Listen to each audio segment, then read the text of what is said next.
Monday mornings. It has about the same ring to it as stomach cramps, delayed train, or Manchester United have won. All of them make you feel a bit, Objectively speaking, look, there's nothing wrong with Monday mornings, but the reality is quite different, isn't it? Yet I don't believe Monday mornings are actually the worst time of the week if you particularly don't like your job. I think there's another time in the week that's worse, particularly for overthinking, spiraling, and letting negative thoughts and emotions get the better of you, and that is Sunday evening. This episode of Let's Talk Confidence explores this idea and gives you some practical solutions to turn Sunday evenings into quite a peaceful time of the week. Welcome to Let's Talk Confidence, the first and last place you need to go to build long-lasting confidence. I'm your host and coach, Josh Sutton. Please do give the podcast a follow, drop a quick review, share this episode with someone who you know who turns every Sunday evening into a bit of an anxious mess. Not that they mean to, but you know that's how they spend their time. And then spends Monday morning trying to pretend they're fine. Please share it, helps us grow, helps more people to build confidence that actually lasts. All right, let's dive in. I've had 3 separate conversations with leaders recently that said something I've known to be true for a long time. That Sunday evenings are worse than Monday mornings if you dislike your job and are prone to overthinking. Now, these leaders were from different industries, had different personalities, different levels of seniority, but it was the same theme. Sunday evenings are where the wheels come off emotionally and psychologically. One of them said, Josh, I can handle the week, I can handle pressure, but on a Sunday evening, I suddenly convince myself I'm behind, that I'm not ready, and that everyone's going to see it. Sound familiar? Another one said, I'll be fine all weekend, and then about 7 p.m, I start mentally opening every email that hasn't even been sent yet. And another one said, I start planning conversations that haven't even happened, and I end of the night exhausted, even though I've done absolutely nothing. If you have no idea what I'm on about, this episode is not for you. But if you do resonate with that, listen carefully, because this isn't just like a quirky habit you've got. This isn't a personality trait. It's a confidence problem. It's not because you're weak, but you are running a story that is not serving you. Here's what overthinking actually is. People talk about it like it's a personality trait. Oh, I'm just an overthinker. No. Overthinking is a protection strategy. It's your brain trying to regain control. It's your nervous system trying to keep you safe. Sounds lovely, doesn't it?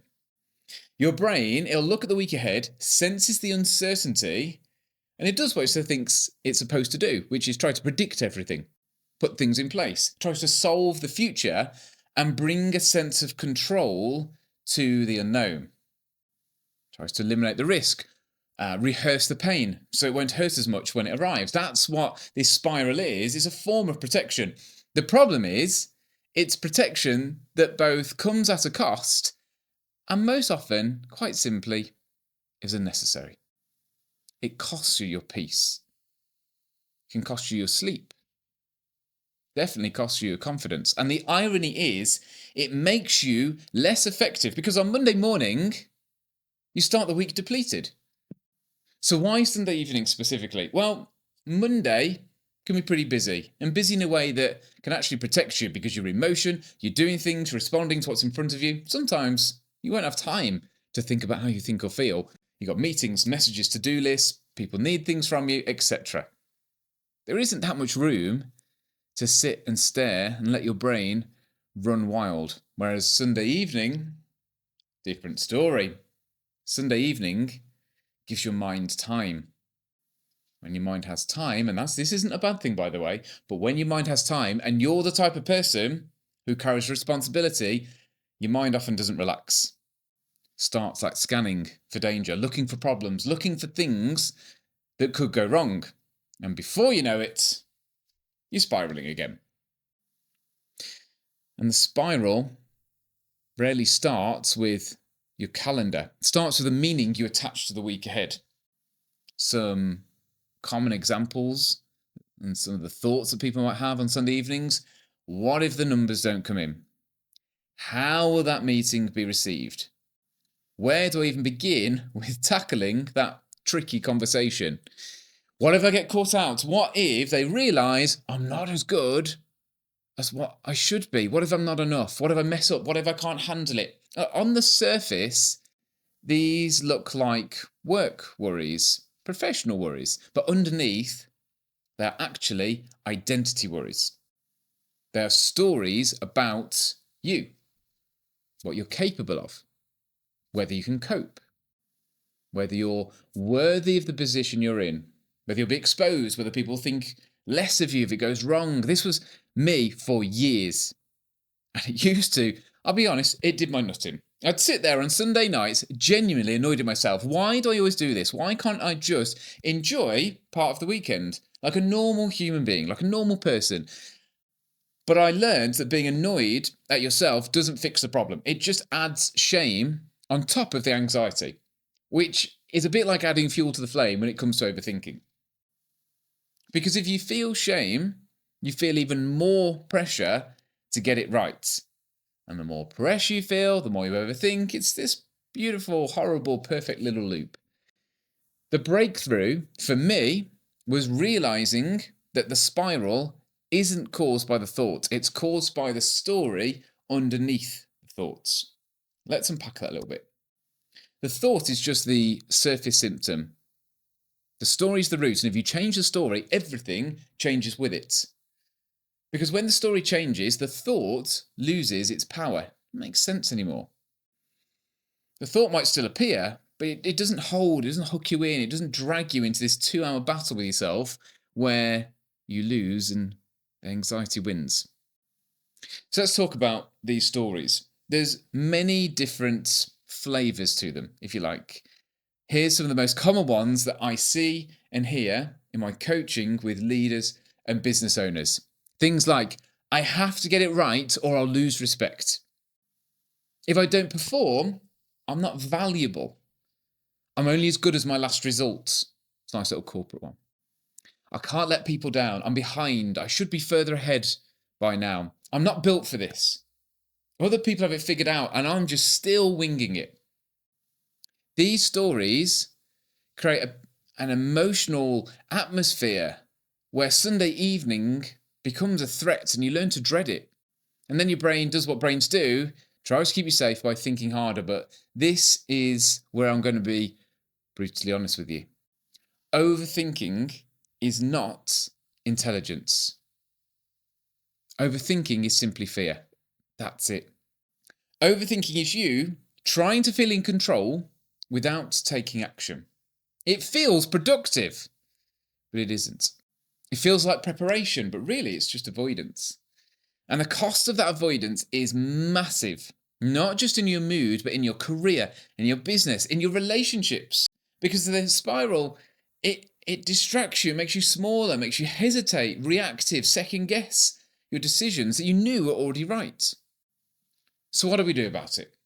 I want to give you a simple framework that fits with everything that I talk about on this podcast.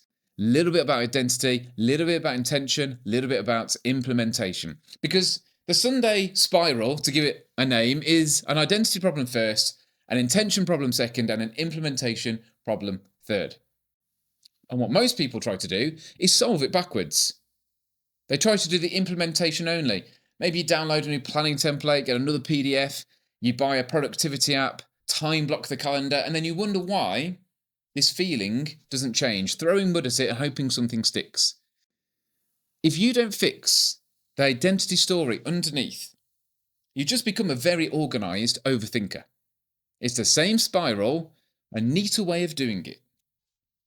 So step one, identity.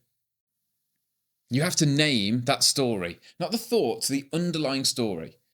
So here's a practical exercise. Next Sunday evening, when this spiral starts, if this is you, don't argue with your thoughts. Don't try to calm down. Don't distract yourself. Grab a pen and write this question at the top of a page. What am I making this mean about me? What am I making this mean about me? And then answer it honestly. It means I'm not good enough. It means I'm going to get found out. It means I'm behind. It means I'm not capable, means people won't respect me. That's the real content of the spiral. Most people never write that down because it's uncomfortable to admit. I get it. But you can't change what you refuse to look at. Have a go at it.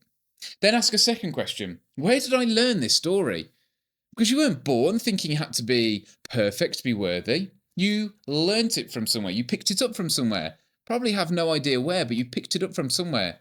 Could be childhood expectations, criticism from school, past work environments, maybe a boss, a parent, an ex-partner, current partner, an early failure, a time you tried and it didn't go well. The story didn't fall out of the sky. It was installed, and to stick with that language, if it could be installed, it can be updated. This is the difference between outcome confidence and identity confidence, which I've talked about in many other episodes on this podcast. Outcome confidence is the confidence you get when things are going well. Identity confidence is what you have before the results show up. Identity confidence is self-trust. It's the belief I can handle whatever happens next. Not because you know it will go perfectly, because you trust yourself to respond. If you can build that identity confidence, Sunday evening stops being a threat. It becomes a plan. It becomes a week in normal life. That's step one. Step two is intention.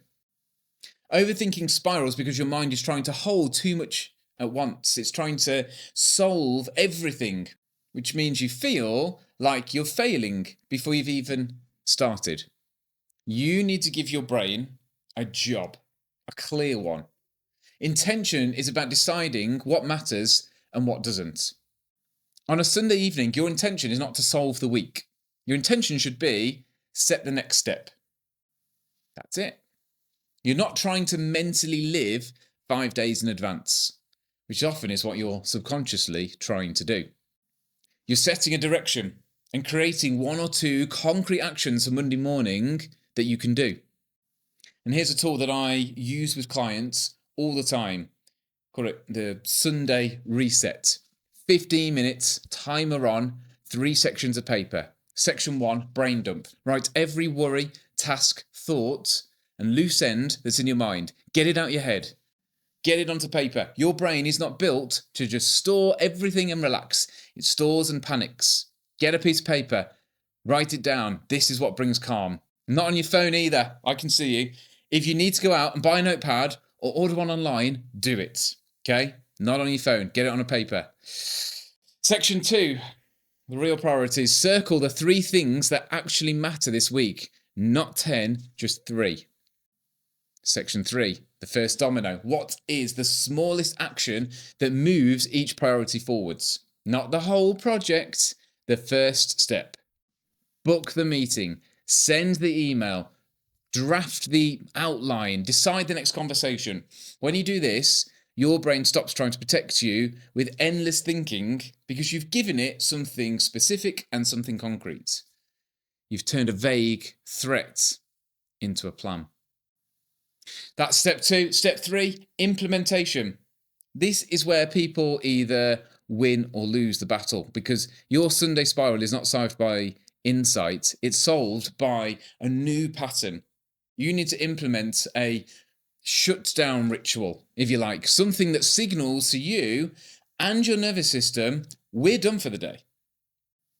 Because if you finish Sunday by scrolling or checking your emails, half working, half thinking about Monday, you're telling your body it's still in this threat mode. You need a boundary that says, I am done.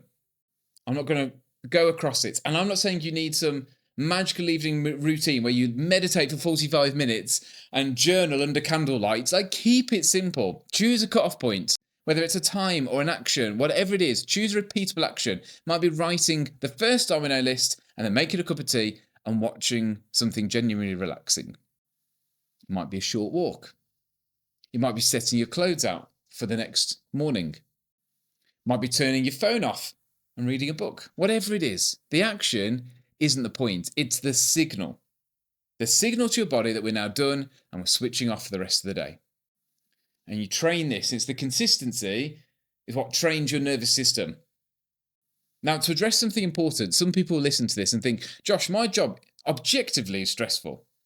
I'm not making that up. And look, agreed, some roles are genuinely high pressure, some businesses are unstable, some weeks are genuinely hard. And I'm not here to downplay your problems or your stress. But even in high pressure roles, the difference between a leader who spirals and a leader who stays steady is not the absence of stress. That's always going to be there. It's the presence of self trust and a system. In fact, that's what makes a leader a leader. They have the tools and the systems to have the pressure put on, but they deal with it as if it's nothing. And you will know of leaders who are able to lead like this. The leader who stays steady, they still have worries. They just don't treat them like prophecies, they treat them like information. So here's a simple reframe that you can use that will change everything. Your thoughts are not instructions. They are suggestions. Your brain is a meaning-making machine, not a truth machine. On a Sunday evening, your brain is more likely to catastrophize because it's anticipating all the things coming up over the next however many days. So when you hear, what if the meeting goes badly? You respond with, maybe, and I can handle it. That's different, isn't it? When you hear, what if I mess up? You can respond with, yeah, possibly, and I'll recover. It's fine. That's not fluff. It's the training. You're training your identity confidence. You're teaching your nervous system that uncertainty is not danger. Let me make this even more practical with a script you can use if you're still unsure. When the spiral starts, say this out loud, and I do mean out loud. My brain is trying to keep me safe. It's overestimating danger. The story underneath this is that I'm not good enough. But I do not need to solve this week tonight. I just need the next step, and I can handle whatever happens next. Then do the Sunday reset, and that's it. It's boring, it's not sexy, but it works because it interrupts the loop. Now, there's one more layer here that I see all the time with entrepreneurs and leaders that we need to address. And this spiral is often actually not about Monday. It's about avoidance. There's usually something you know you need to do that keeps you dodging, whether it's a conversation or a decision or a boundary or a piece of work that matters. And because you're avoiding it, it grows in your mind. It becomes this big monster. That's why Sunday evenings feel heavy. Your brain knows you're going to face the thing that you've been running from, and it starts panicking early, just to, get you ahead for the week. So here's the uncomfortable question. What are you avoiding? What are you avoiding? What is the one thing that if you handled it this week would reduce your Sunday spiral stress by half? Difficult chat with a team member, pricing decision, client boundary, a plan you're delaying because you're scared it won't work. Identify it. Then make that the first domino. Not the whole thing, just the first domino. First place to start.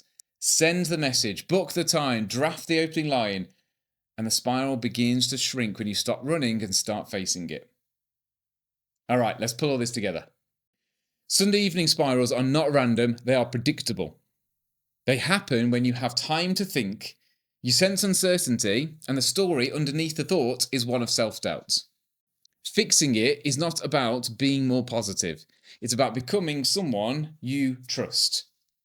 You do that by naming the story, setting intention with a simple plan, and implementing a shutdown ritual that trains your nervous system to stand down, to relax, and to be okay. If you want a quick action to take after listening to this, here it is. This week, schedule a 15-minute Sunday reset in your calendar. Book it in, schedule it in, make it non-negotiable. Tell people that you live with, this is what I'm doing. And then write this at the top of the page. What am I making this mean about me? Get honest, name the story, then write your first domino list for Monday. 3 priorities, 1 step each. Then close the book and be done. Don't reopen the week in your head. You've already handled it. And finally, I'll leave you with this. The goal isn't to never think about Monday. The goal is to stop sabotaging every Sunday night and sabotaging yourself. Because that's what this spiral is. It's you turning on yourself, questioning yourself, attacking yourself, trying to earn safety through perfection. You don't need to do that. You need self-trust. You need a system. You need to remember that confidence is not a mood or a feeling. It is a feeling, but it's so much more than that. Confidence is built when you prove to yourself that you can handle life even when it's messy. That's all for today. If you want to work with me to build this identity level confidence properly so that it lasts and so that you can stop spiraling, start trusting yourself, and show up steady in your leadership and in your life, head to joshsuttoncoaching.com to find out more. I'm your coach, Josh Sutton. Let's talk confidence.